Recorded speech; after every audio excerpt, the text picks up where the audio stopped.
bought some engine degreaser, sprayed it down, and power washed it off just quickly. It doesn't have to be, you know, ready for a show and shine or anything, but just to make it easier to work with, easier to handle. And yeah, so I cleaned it up a bit, and now it's good to go back in. You want to make sure that you at least loosely bolt this in place, because if not, when you're pressure washing, you're going to drive water into there. It's not sealed. Also, you want to make sure that you have something in the holes for the axles. Just to be on the safe side, I'm going to take off this cover on the bottom of the transmission to make sure that if any water did make its way inside, I can get it out now before adding clean oil to the transmission.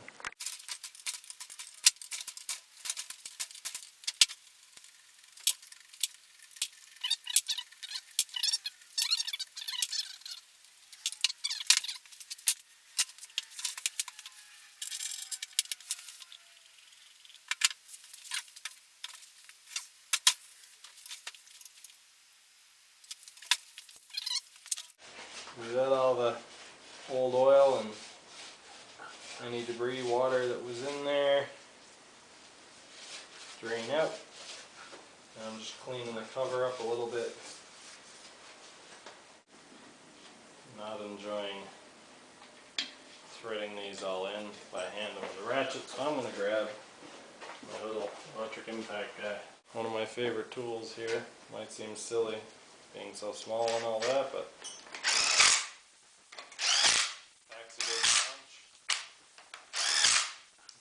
nice magnetic tip for it. All the bolts stick into the tip, they don't fall out, and it's quite manageable. Don't have to worry about over tightening bolts unless they're quite small. And it does actually have enough power to torque something like this. I will, of course, go back and check with my hand just to make sure. Oh yeah. Oh yeah. Just got lots of power for that. I didn't show in my first video was removing the slave cylinder. This is it here, the old one. There's just these 3 Allen bolts here, here, and here, and one fitting for the hard line. I'm not sure if this is why they all end up failing, but apparently this is a common failure with Chevy Optra, and this one has a torn boot here. So it looks like what happened in this case is you know, debris and stuff gets in there, clutch dust, and damages the seal in the slave cylinder, and yeah, it just leaked all the fluid out into the housing. There is an O-ring here in behind, sits in a groove, and the seal for the transmission output shaft, or input shaft I guess, is actually right here in the slave cylinder.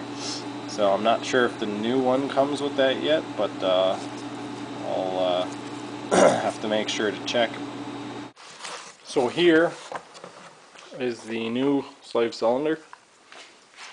It does come with a seal, but it does not come with a new O-ring. So you need to reuse the old O-ring. Make sure you don't throw that out. I'm going to put this back together. First thing I'm going to do is pull out this line. Get any water out of there. Take this plug out of here. It's a plug to keep the dirt out, stuff out during shipping. I got to take these bolts out because I threaded them back in here so I wouldn't misplace them.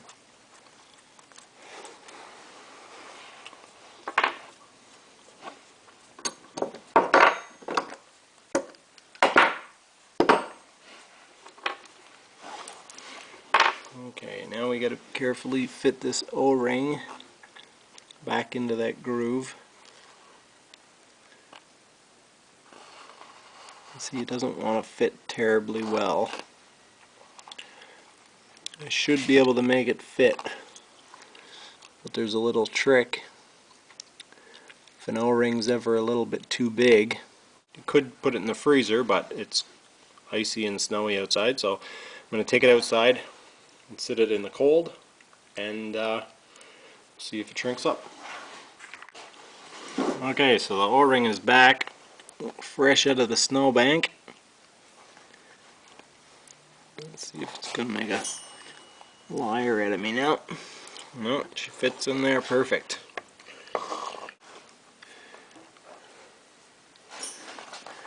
Okay, let's start these bolts in here. It looks like this isn't going to work. I actually used a regular Allen key to take them out, so I should have done that to put them back in, I guess.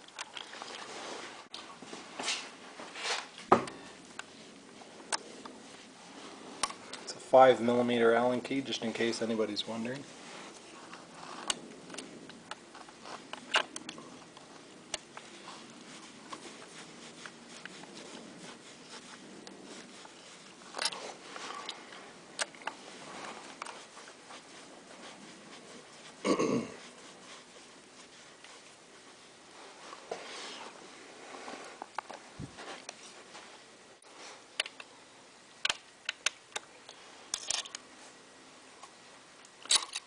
Well, if anybody doesn't know this trick with the Allen key and a wrench, I'll back the camera up a bit and show you. It's almost impossible to get in there with the Allen key this way, so you got to turn it this way, but then you don't have any leverage on the end of the Allen key. So what you do is take a wrench, put it over the end like that, and you've got all kinds of leverage. Okay, so now we got to get this fitting in, and if you've ever worked with brake fittings, that's exactly what this is. The slave cylinder on this, or the clutch system, actually shares the fluid with the brake. It's the same reservoir. It's basically exact same setup as your brakes, just used in a different application. Instead of pushing a brake pad, it releases the clutch. Might be a little bit tricky to get started because the hard line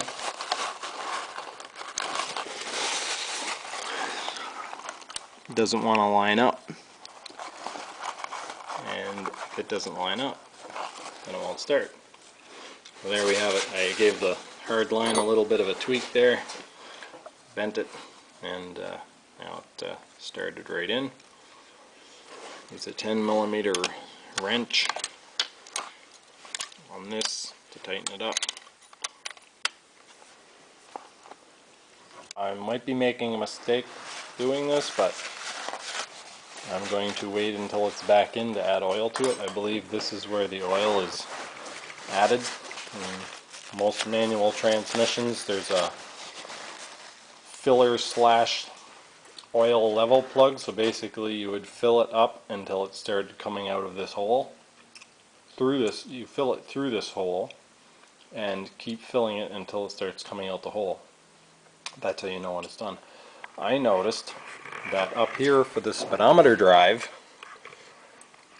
I've taken the speedometer drive out and it's on the top of the transmission. It looks like it would be really easy to fill through here and then leave this plug out. And I can leave a drain pan below, keep filling it through the speedometer drive until it starts coming out here, put this plug in, and then put the speedometer drive in, which just takes one bolt here. So that may be a whole lot easier. So there we have it.